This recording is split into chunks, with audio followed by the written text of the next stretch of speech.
a new Rockstar Spider-Man recap, everything you need to know before brand new day. I'm going to watch that tomorrow. And if you're watching it today on YouTube, that means I watched it today. I probably watched it before this video went up, so I probably already seen it. Cause yeah, I'm going at 12 o'clock. This video probably dropping at 1. So yeah, I'm actually, if you've seen this, as soon as it drops, I'm currently watching Spider-Man.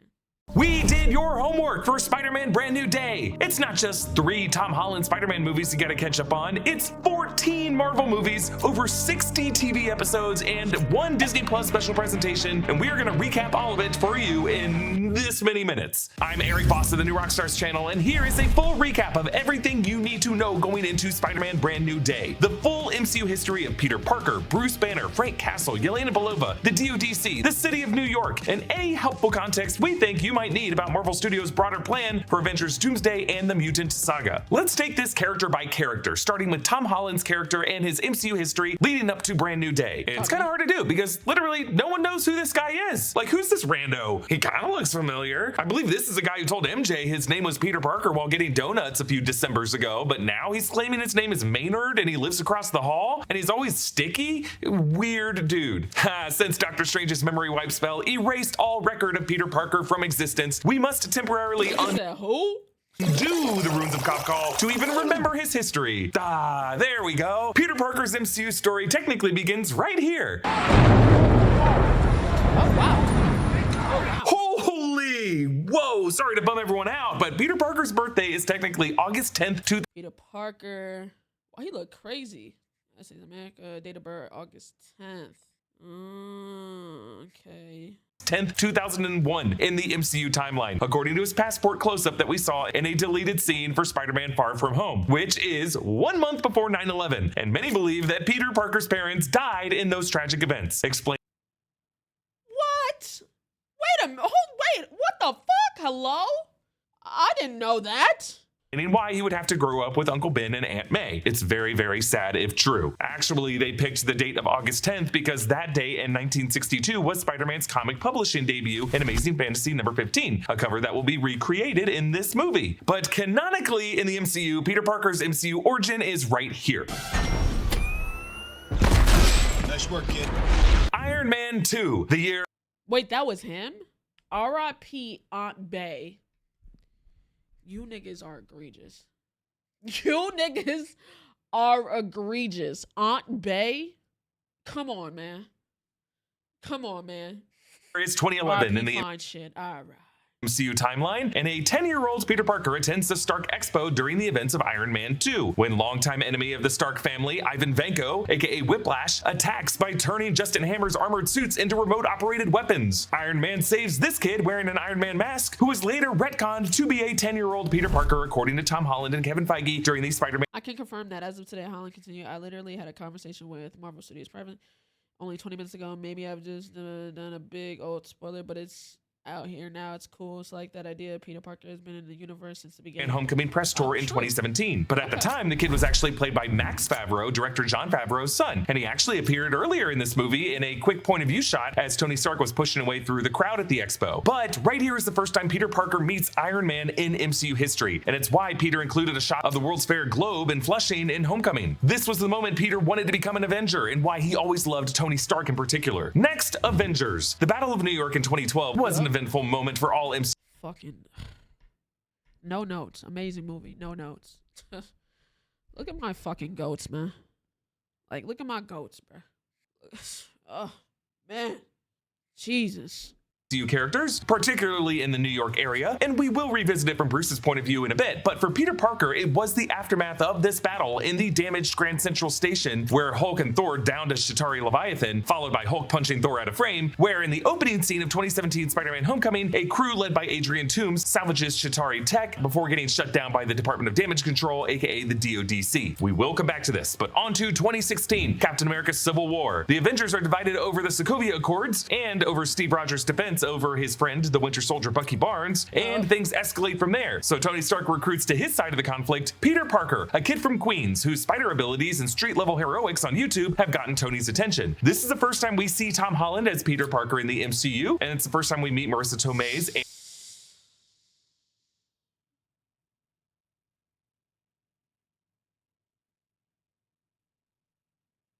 That's that shit right there.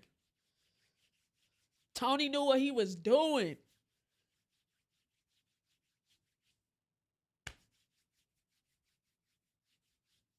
That's that shit right there. That's that shit.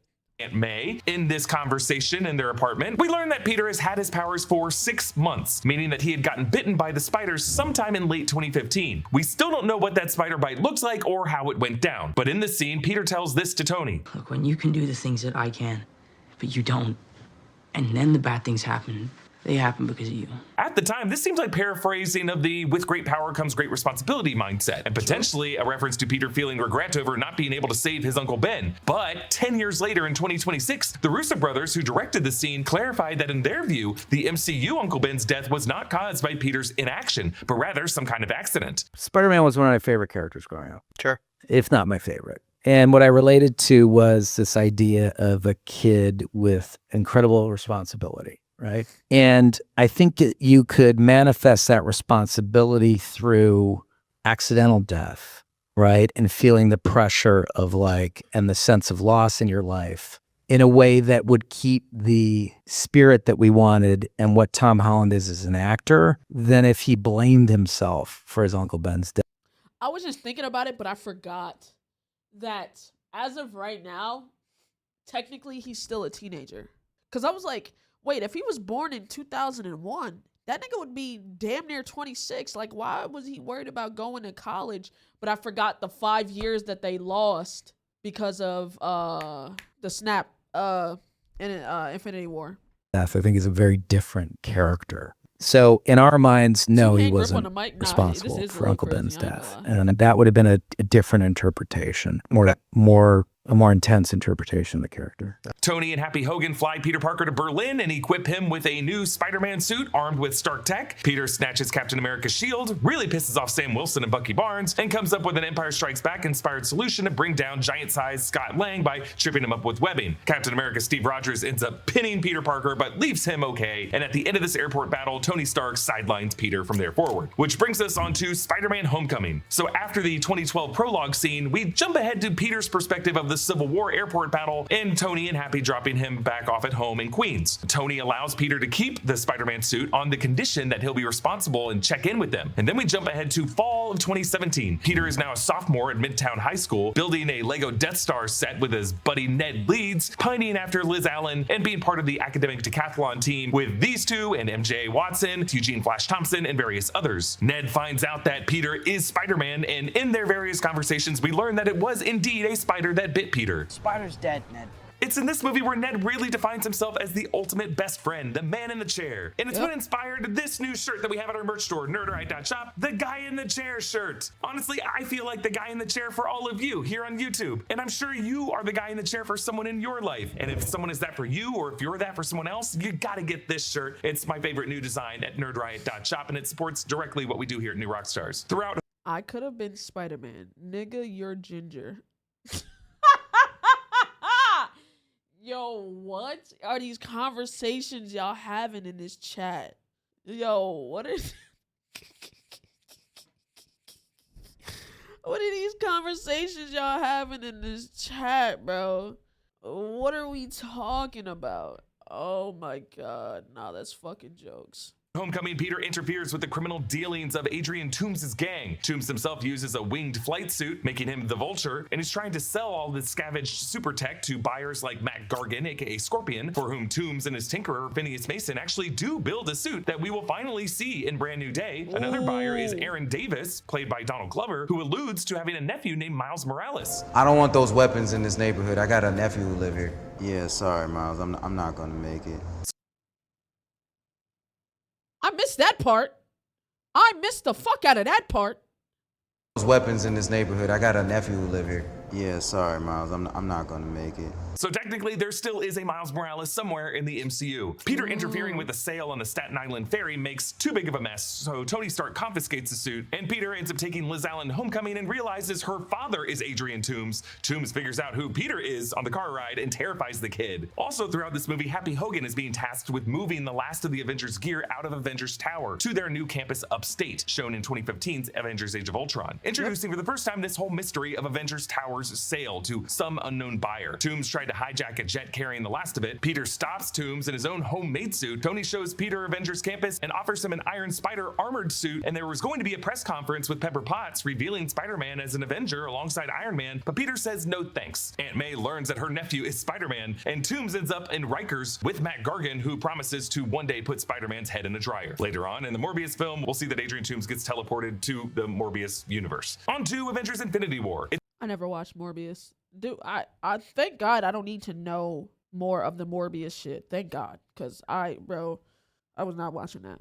It's now spring of 2018. A Q ship of Thanos' Black Order appears over New York City and sensed by Peter on his way to a field trip. Ebony Maw and Cull Obsidian are trying to get the Time Stone from Doctor Strange, and Strange is joined by Tony, Wong, and Bruce Banner, Bruce struggling to summon his Hulk form after Thanos beat his ass. Peter helps Tony as the battle spills into Central Park, and when Doctor Strange gets taken by Ebony Maw, Peter follows on the Q ship. Tony equips the kid with the Iron Spider armor to help Peter breathe in the high altitude. Tony, Peter, and Strange end up on Titan, joined by Peter Quill, Drax, and Mantis of the Guardians of the Galaxy, and they nearly get the Infinity Gauntlet off of Thanos' hand, but Peter Quill...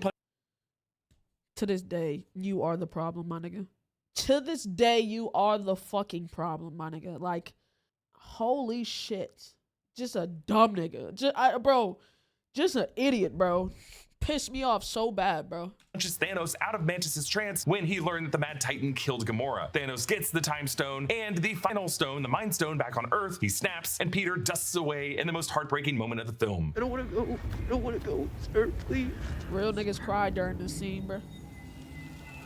Also among the dusted we later learn are Ned, MJ, and Aunt May. On to Avengers Endgame. This blip period lasts for over 5 years, and we're now in October of 2023. Tony Stark, inspired by a photo of himself with Peter Parker, gives another crack to unlocking time travel and succeeds. He and the other survivors use the time heist to regather Infinity Stones. Black Widow Natasha Romanoff doesn't survive. Smart Hulk, whose gamma-irradiated body can handle the release of gamma radiation from the Infinity Stones, wears Tony Stark's new Stark Gauntlet and snaps everyone back into existence. This includes Peter Parker, Doctor Strange, Drax, Peter Quill, and Mantis back on Titan. They come through a sling ring portal to join the Battle of Earth. During this battle, Peter reunites with Tony as the Marvel heroes work together to rush the Stark Gauntlet on an attempted rugby try to the Quantum Tunnel in the Ant-Van. Peter takes his turn until he has to hand it off to Carol Danvers. The battle ends with Tony Stark tricking Thanos, absorbing the Infinity Stones off of Thanos' gauntlet into his own armor and snapping Thanos' forces out of existence. Tony does not survive this. Peter mourns his old mentor and attends the funeral. Spider-Man Far From Home. It's now summer 2024. The Midtown Morning News report in this movie officially coins the term the blip, and now younger students like Brad Davis are 5 years older. Peter's academic decathlon team goes on a summer trip to Europe, while around the world, attacks from elemental monsters are being stopped by Quentin Beck, aka Mysterio. Nick Fury finds Peter in Venice and gives him the high-tech sunglasses that Tony Stark left to Peter in his will, called Edith for Even Dead I'm the Hero. These glasses give Peter access to people's private devices and control over a fleet of drones. Peter gets MJ a Black Dahlia necklace, and MJ figures out that Peter is Spider-Man. Peter and Mysterio stop a water elemental in Venice and a fire elemental in Prague, but after that battle, Peter gives the Edith glasses to Mysterio, not trusting himself to hold them, and we learn that Quentin Beck is actually a con man, a former Stark employee, the one who invented the holographic barf technology seen in Captain America Civil War, with a whole team of other disaffected Stark employees who created the Mysterio identity and the elementals using drones and illusion tech in order to get the Edith glasses from Peter and make Mysterio a new Avenger to fill the void left by Iron Man. And throughout this movie, members of this team were stalking Peter in the background. Beck terrorizes Peter in Berlin with a hallucinatory attack. Peter regains his senses in the Netherlands and builds a new suit to stop Team Mysterio's attack on Tower Bridge in London. Beck appears to die, but we don't know for sure. Back in New York City, Peter and MJ are now dating. J.K. Simmons appears as J. Jonah Jameson with doctored footage supplied by Team Mysterio, claiming that Spider-Man was behind those attacks and that Spider-Man is a kid named Peter Parker. And we learn that Nick Fury and Maria Hill in this movie were actually Skrulls, Talos and Sorin. On to Spider-Man No Way Home. Peter, Ned, MJ, and Happy Hogan face legal scrutiny for So much happened, bro. Oh my God. from the DODC, which is now led by Agent Cleary, as the agency now confiscates all of the Stark tech. Matt Murdock takes on Peter as a client and gets his charges dropped, but the scandal stops the three kids from getting into MIT. Peter asks Doctor Strange for help with the spell to make the world forget he's Spider-Man. Since the events of Endgame, Wong has now become the Sorcerer Supreme, and Strange suggests the Runes of Kafkal, a memory wipe spell that he and other sorcerers of Kamar-Taj have used at least once before. As Doctor Strange starts to do this spell, Peter keeps making exceptions for those closest to him to still remember who he is, and that causes the spell to go awry, glitching and bringing in multiverse men from other movie universes that we've seen before. From the Tobey Maguire Spider-Man universe, Doc Ock, Green Goblin, and Sandman, and from the Andrew Garfield Spider-Man universe, Electro and Lizard, and though we don't see them until later, Eddie Brock Venom from his universe, and of course the Tobey and Andrew Peters themselves. Peter and the others captured Doc Ock and the Lizard, but Norman Osborn appeals to Aunt May as a confused, misunderstood man. So Peter and Strange argue over whether it's humane to send them back to their deaths and their universes. Peter takes Strange's Machina de Cadavis box and battles Strange in the mirror dimension, where we learn that Peter can use his spidey sense to control his physical body from the astral plane. Peter traps Strange in the mirror dimension while he tries to help these multiverse men by giving them specific antidotes to cure their evil. But Norman Osborn's true goblin evil comes out and attacks, killing Aunt May with a pumpkin grenade and his glider, but not before Aunt May drops the big line. You have power, and with great power, there must also come great responsibility. Ned, who turns out has some natural sorcerer abilities, uses a sling ring to try to find Peter and instead finds the Andrew Garfield Peter Parker and then the Tobey Maguire Peter Parker. These two Peters meet our Peter to help him grieve, and these three Peters plus Ned and MJ come up with a way to undo what ails each of the multiverse men. They all fight at the Statue of Liberty in a battle of callbacks and that was such a great fucking movie. That was so good, bro. I remember I had watching this movie, didn't give a fuck.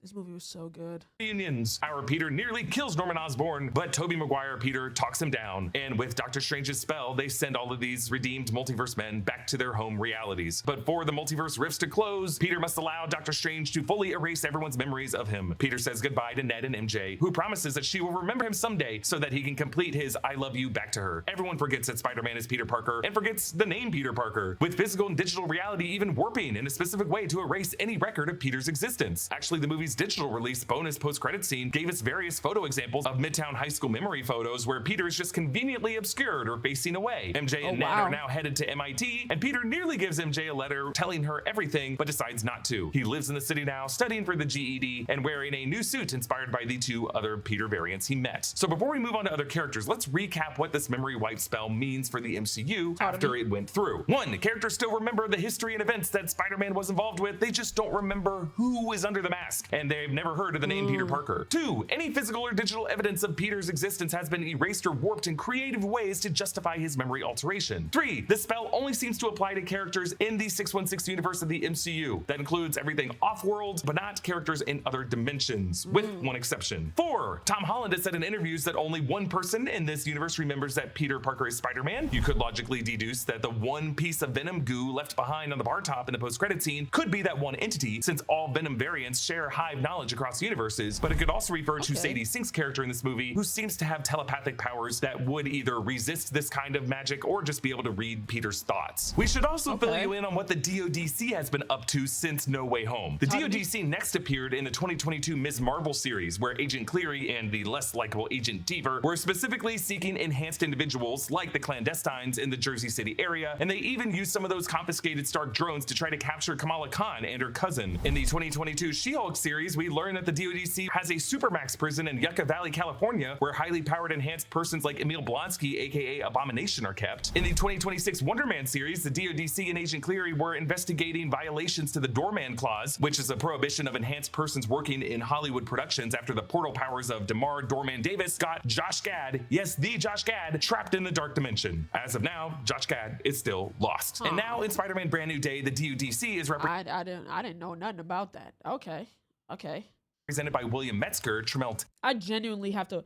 That's why I'm so glad to get this set up. I can genuinely watch those shows, bro. Hillman, who seems to be hunting Sadie Sink's escaped enhanced person who has the powers of consciousness hopping, among other powers. William Metzger is an anti-mutant character in the Marvel Comics, so we are all assuming that the DODC is now going to be a mutant hunting organization in the MCU. We know that after a big movie like Spider-Man Brand New Day comes out and you want answers, you come to New Rockstars because you know you can trust us. Trusting the sources you get your news from is important, but it's not always. All right, moving on to Mark Ruffalo's Bruce Banner. He's also going to be a big part of this movie, and let's quickly track his MCU history. Starting with the Incredible Hulk. Back when Bruce Banner was played by Edward Norton, Bruce worked for Thaddeus Ross in the US military super soldier program and got blasted with gamma radiation that resulted in him hulking out whenever he got too angry. He now works at a bottling plant in Brazil, but then a strike force led by Emil Blonsky flushes him out. Peter reconnects with Betty Ross and tries to connect with his digital pen pal Mr. Blue. At Culver University, he meets a grad student played by Martin Starr, who has actually been confirmed to be the same character as Peter Parker's teacher, Mr. Harrington. Yo, oh God, this is why I love Marvel, bro. I did not know that. Blonsky receives the super soldier serum but gets injured by Hulk on this college campus. Mr. Blue, it turns out, is Samuel Stearns, who experiments on Bruce's blood serum that Blonsky injects to become Abomination. So they have Abomination locked up. And serum that drips into Stearns' head to make him become the leader. Hulk and Abomination. The serum drips into his head. He becomes the guy with the big ass brain, right? Fight in the Battle of Harlem, which for many years was the only example of a Hulk thunderclap in the MCU. Tony Stark approaches Thaddeus Ross to recruit Bruce Banner for Nick Fury's Avengers Initiative, but in the one-shot The Consultant, we learned Ross's original plan was to recruit Abomination, but S.H.I.E.L.D. sent Tony Stark to annoy Ross into taking Banner instead. Abomination would later return in Shang-Chi and She-Hulk. The leader would return in I never seen this. Captain America Brave New World. Onto the Avengers again. Mark Ruffalo at this point takes over for the role of Bruce Banner. Bruce is found by Natasha Romanoff and S.H.I.E.L.D. and forced to join the Avenger Initiative on Nick Fury's S.H.I.E.L.D. helicarrier. That's where he drops this hard line. I put a bullet in my mouth and the other guy spit it out. That shit's so tough. Oh my goat! Ooh. What, you never seen Shang-Chi? Didn't we say this last time we was looking at stuff? Oh my goat, man. This was a deleted scene for the 2008 Hulk film, but it does show how dark things have gotten for Bruce. Bruce uses his spectrometers to help them track Loki's movements with the Tesseract, and when Loki gets arrested, the Mind Stone in Loki's scepter causes anger and division among the Avengers. When Loki breaks out, Bruce ends up hulking out and chases Natasha through the helicarrier and fights Thor. He leaps off of the helicarrier onto a fighter jet and crash lands to the ground. He ends up rejoining the other Avengers in the middle of the Battle of New York, where he says, "That's my secret, Captain. I'm always angry." Hulk smashes throughout the sky. It's awesome. And he brings down the Leviathan, punches Thor out of frame, and then does this to Loki.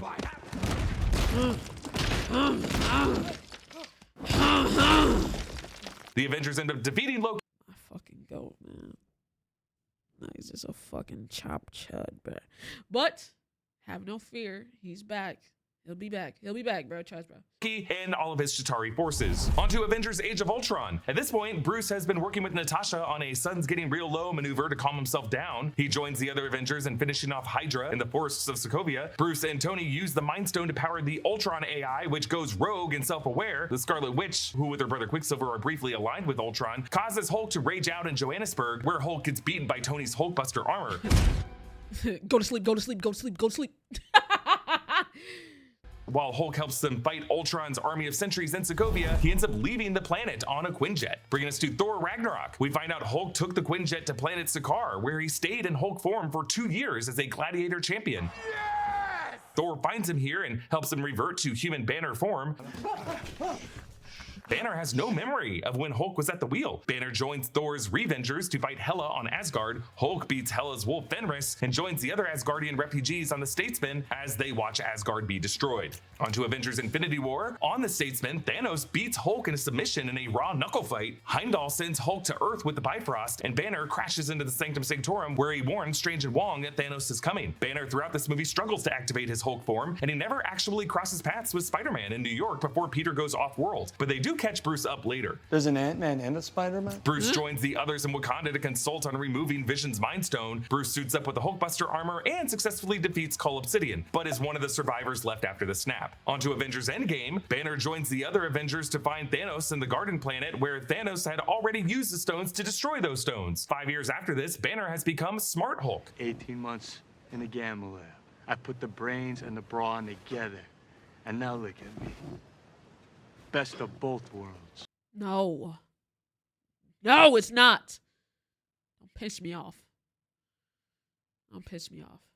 This in-between stage of Hulk is Bruce's same personality and intelligence, but in the body of a Hulk that they actually designed to be 7'5", as opposed to Savage Hulk's normal height of 8'5". Bruce works with the other Avengers to perfect time travel using quantum bands and Pym particles. During this time heist, Bruce goes to the Ancient One in 2012 during the Battle of New York and learns this about displacing Infinity Stones from the timeline. The Infinity Stones create what you experience as the flow of time. Remove one of the stones, and that flow splits. Now, this may benefit your reality, but my new one, not so much. In this new branch reality, without our chief weapon against the forces of darkness, our world would be overrun. A line that could be very important to Avengers Doomsday. Hulk Literally, these niggas was fucking with time too much. Looks like the TVA lines. Yep, the deadass looks like the TVA timeline. She deadass did warn them. She basically said, stop touching shit. Oh, stop. Acquires the time stone, rejoins the Avengers in the present, mourns Natasha by throwing a bench into the lake, and wears the gauntlet to snap everyone back into existence.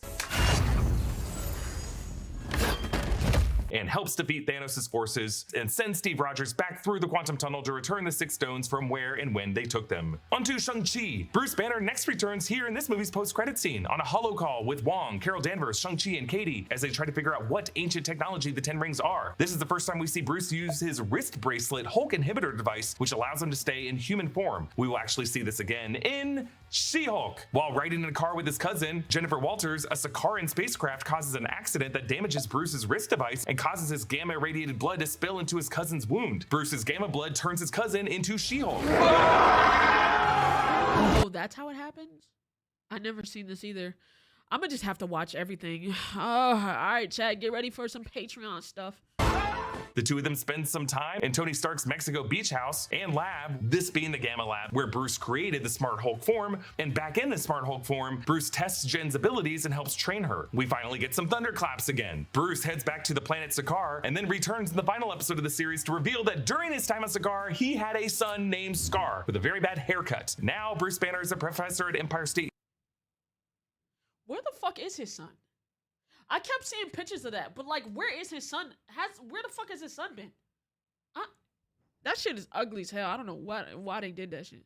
University, and I doubt that Scar is going to come up at all. But we're going to see in Spider-Man Brand New Day how we're going to get back to the Savage Hulk form. Like, Peter's at first going to see the 7'5" Smart Hulk form, who's just really, really pissed off, and then the even bigger 8'5" form. And I gotta tell you, based off of some recent trailers, they really focused on the veiny muscle definition that really just removed any body fat from this version of Hulk. Our man is shredded and terrifying. You do not want to see this guy's Hulk inhibitor device get damaged. Or maybe we kind of do. All right, Spider-Man Brand New Day will also pair up Spider-Man with the Punisher, Frank Castle. Okay, this is information I for sure needed because I did not watch the Punisher series. Bernthal's Frank Castle Punisher first appeared in Daredevil Season 2 in the Netflix era in 2016 as a New York vigilante who butted heads with Red over whether or not to use lethal force against the criminals they were apprehending. Matt Murdock defended Frank Castle in court, which is when Frank deduced that Matt was Daredevil during that trial. Frank went away to prison and survived a prison riot started by fellow inmate Wilson Fisk. Fisk broke Frank out of prison so that Frank could kill all of Fisk's crime boss rivals. This version of Punisher was explored further in his own spin-off series. In Punisher Season 1, we learned that Frank was a Marine serving in Afghanistan, working on the Black Ops team, the Cerberus Squad, commanded by CIA officer Rollins, aka Agent Orange. Frank parted ways with this group and then lost his family, his wife Maria and his kids Frank Jr. and Lisa, in a shooting on a merry-go-round in Central Park. Frank thought this was crossfire among criminal gangs like the Kitchen Irish, the Dogs of Hell, and the Mexican Cartel. And we learn later the Nucci's too, a sting operation gone wrong from corrupt DA Samantha Reyes. But in truth, it was a planned hit on Frank and his family by Rollins and Frank's former CEO, Colonel Schoonover, aka Blacksmith. Frank teams up with Micro, a hacker played by the future Thing actor Eben Moss Bachrach, to get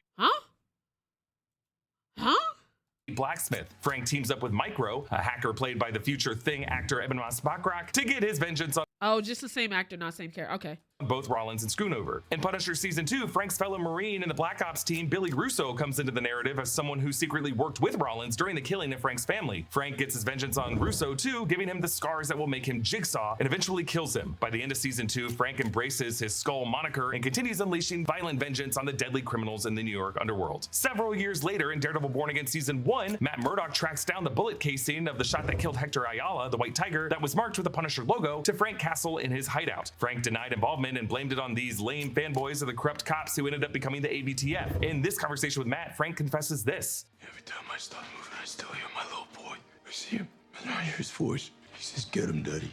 Every last single one of them get him. After Matt takes the bullet from Mayor Fisk, he goes back to his apartment to find Frank waiting for him, and both are attacked by the AVTF goons. Frank kills a lot of them. Karen Page joins up with them, and they get cleaned up in Frank's hideout. And while Matt and Karen go to investigate the legality of the Red Hook Freeport that Foggy Nelson there's so much shit, so much. Oh, for sure. I'd been looking up the research that had caused Vanessa Fisk to send Bullseye to go kill Foggy. Frank goes directly to fight the AVTF goons at the Freeport. He kills a lot of them, but gets arrested, caged in Fisk's prison, and very quickly breaks an arm to get out. We do not see Frank Castle at all throughout Daredevil Born Again Season 2, other than a few mentions of him being a vigilante hunted by the AVTF, and we learned that he had let Matt and Karen use that basement hideout as their headquarters. But Frank did get his own Punisher One Last Kill special presentation that came out in May. After a series of violent I didn't watch that either. Executions of members of the Nucci crime family by Frank. Frank's neighborhood of Little Sicily has gone to hell in this power vacuum. Ma Nucci puts a hit on Frank Castle, and Frank kills, I counted, exactly 100 people as he fights to survive and save a family at a nearby bodega, including this little girl who reminds him of his daughter Lisa. In Spider-Man Brand New Day, we're gonna see Frank drive his battle van, sleep on his boat, the Golden Girl, and be unafraid as he teams up with Peter to fight off the Hulk using a shotgun. It has also been soft confirmed by Kevin Feige that Yelena Belova will appear in Spider-Man Brand New Day, so let's quickly catch up. For how long though? On her, we first met Yelena. Die immediately. No, she's not though. She has to be in Doomsday. She's not gonna die. She physically, like, she literally can't die. She has to be in Doomsday. Oh, you just chatting. Oh. Yelena in Black Widow. Yelena Belova was part of a fake spy family with Natasha, Alexei, and Melina. They flee the United States in 1995 and meet Dreykov in Cuba. Dreykov takes Natasha and Yelena into the Red Room to become Black Widow agents. In 2016, right after the events of Civil War, when Natasha is still a fugitive on the run, Yelena breathes in an antidote that liberates her from the Black Widow mind control. She teams up with Natasha as they're pursued by Taskmaster. They reunite with Alexei and Melina and find the Red Room floating command center, where Taskmaster is revealed to be Antonia Dreykov, Dreykov's daughter, someone Natasha thought she had killed by accident. Natasha antidotes all of the widows in this facility. Yelena kills General Dreykov in a very bad VFX shot. The Red Room crashes and Yelena goes off with the other liberated widows to try to find and liberate all other widows around the world. In this movie's post-credit scene, at Natasha's grave, Val recruits Yelena to kill Clint Barton, whom they blame for Natasha's death during the events of Endgame. In the Hawkeye series, we learn that Yelena was one of the victims of the snap. She had one of the more traumatic experiences. She meets Kate Bishop and eats sriracha mac and cheese while looking for Clint, and while trying to kill Clint, Clint ends up apologizing for what happened with Natasha, and Yelena forgives him. Onto Thunderbolts. Yelena has been working for Val's Ox Group, a shadowy organization that Val was supposed to have divested from now that she's the CIA director in the MCU. Val's Project Sentry experimented on addicts with super soldier serum and got lucky with Bob Reynolds. So now Val tries to have Yelena, John Walker, Ghost, Taskmaster, and Bob all kill each other off. Val gets her hands on Bob and rebrands him as the Sentry, and we learn that Val is the new owner of Avengers Tower, as she's been redesigning it into the Watchtower. Bro, that nigga Sentry is gonna be insane, bro. I hope they don't. I don't know what they can do with him. Like, you can do so much, but like mentally, where is this nigga at for real? Cause like, he can't control that shit. You know what I'm saying? Don't kill him for plot. Nah, for real. His powers are crazy.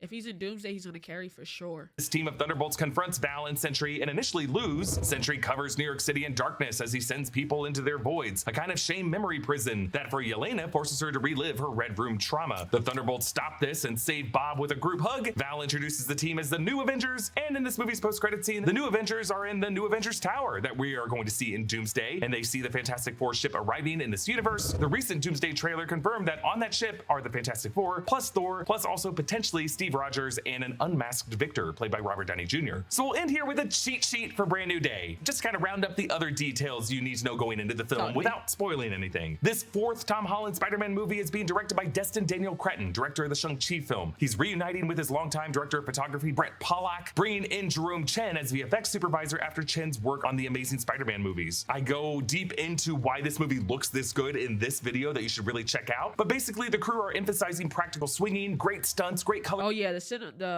choreography is gonna be crazy. I saw he wasn't even swinging. That nigga was dead. It was dead ass like just Spider-Man parkour off of buildings. That shit looked insane, bro. It looked insane. Grading and a practical suit that fits loosely the way a suit like this naturally would. Spider-Man Brand New Day is set 4 to 5 years after No Way Home. We think the early scenes of the movie will be set a few months after No Way Home ends, and then a montage will show Peter as a hero in New York City for the 4 years that Ned and MJ are at MIT. And then the rest of the movie will take place after they've graduated from MIT and have returned to New York City, where Peter Parker will attend a housewarming party claiming to be a guy named Maynard who lives across the hall. Ned has a research wall trying to figure out who Spider-Man is because they still have a memory of a masked Spider-Man saving them, and Ned has a Spidey tracker app. Kevin Feige has confirmed that Brand New Day takes place before Avengers Doomsday, but it may also take place before the post-credit scene of Thunderbolts when Yelena is already talking about a huge space crisis in Earth's orbit. Okay, I can see that. So after Thunderbolts, but before the post-credits. So where would he be during that whole situation with the Void? Probably referring to the incursion countdown. They were in New York, out of town or something. All right. Yeah, because everything, all that shit happened in New York. So that we see them all talking about in the Doomsday trailer. Peter in this movie is a student at Empire State University, where Bruce Banner teaches. Peter's no longer using any Stark tech, and trailers have shown shots where Peter will fight low-level Spidey villains and recreations of classic comic covers: Scorpion, Tarantula, Boomerang, Ramrod, and the Hand. We also know that Tombstone will appear in this movie. Keith David will also be playing some mystery role. The biggest mystery going into this film is Sadie Sink's character. The film's marketing is leaving it a complete mystery, even leading into the mystery with Sadie Sink in media spots. I can confirm I am not Spider-Man. Second, I can confirm I am not Aunt May. And third, I can definitely confirm that I am in this movie. But we know her character is a kind of telepathic mind control power that can hop from person to person, and that she's being chased by an anti-mutant authority from the comics, and that her character will return in Avengers Secret Wars. That has made us strongly suspect that she is the mutant Jean Grey. But I still think there's a 10% chance that she's a different character, like Madeline Pryor, Jean Grey's clone, Rachel Summers, Cyclops and Jean's daughter, Spider-Queen, Ariana Soria, Firestar, or some new MCU character that's a composite of a... Don't matter. I'm gonna see it tomorrow. I'm so excited. I just got excited all over again. Like I'm really gonna see that shit and like. I'm so ready to spoil. Oh my God, I'm gonna get right on Twitter right after I see it and tell everything that happened. Matter of fact, I'm gonna record the whole movie and post it on Twitter. Don't care if I get banned. Fuck it. Fuck. Other characters. Peter will be going through his own kind of mutation in this movie, as he now has organic webbing that comes out of his wrists, like his variant played by Tobey Maguire. There are a lot of theories as to why that's happening and why Marvel would introduce a character like Jean Grey in this movie. I have a lot of videos about that, specifically that it seems like this movie is setting up the mutant saga that comes beyond, and that they might justify these new things happening by gamma radiation released throughout this universe, by the snapping of Infinity Stones and other incursion events, and that causes the X genes in certain individuals to go from being dormant to being active. That would explain why certain other characters that have been identified as mutants, like Namor and Kamala Khan, have just started to arrive during this mutant saga as well. The city of New York and the MCU right now recently went through 2 seasons of Daredevil Born Again, where Mayor Wilson Fisk's anti-vigilante task force have hunted vigilantes like Spider-Man, but now with Fisk replaced by Mayor-elect Sheila Rivera, it seems like Spider-Man is back in the good graces of the public. Tom Holland has not yet been confirmed for Avengers Doomsday, but we suspect this movie's post-credit scene will set up the events of Doomsday somehow. Doomsday is suspected to end with the creation of Battleworld, and one of those 40+ divisions of the continent in the comics is a Spider Island, where all of our Spider-Man variants could return in that movie. Okay, that is everything you need to know. Hey, hold on. You're not just gonna skate past that. You saw he just trying to skate past that? You're not just gonna skate past that? A Spider Island, where all of our Spider-Man variants could return in that movie. What? Chat. Yeah, this insane thing will happen anyways, right? Like, bro, and imagine we get Miles on some Spider-Verse shit. Oh, okay, that is everything you need to know going into Spider-Man Brand New Day. Comment down below with your thoughts and what you're most looking forward to, and a special thanks to one of our NR Underground subscribers, Ricardo Martinez, for supporting us at the executive producer level. You can get all of our exclusive. Hey man, all I'm saying is this, right? All I'm saying is, Marvel, if you hiring, I'll deadass quit this. Like, I'll quit streaming. I just want secrets. You know what I'm saying? Like, I'm nosy as hell. Like, I'll work for y'all just so I can know what the fuck is gonna happen. You know what I'm saying? So, like, if y'all need somebody just to be like, I'll figure something out. I can do, like, promo or something. You know what I'm saying? I'm nosy. Hire me instead. She's gay. All right. Shout out New Rockstars.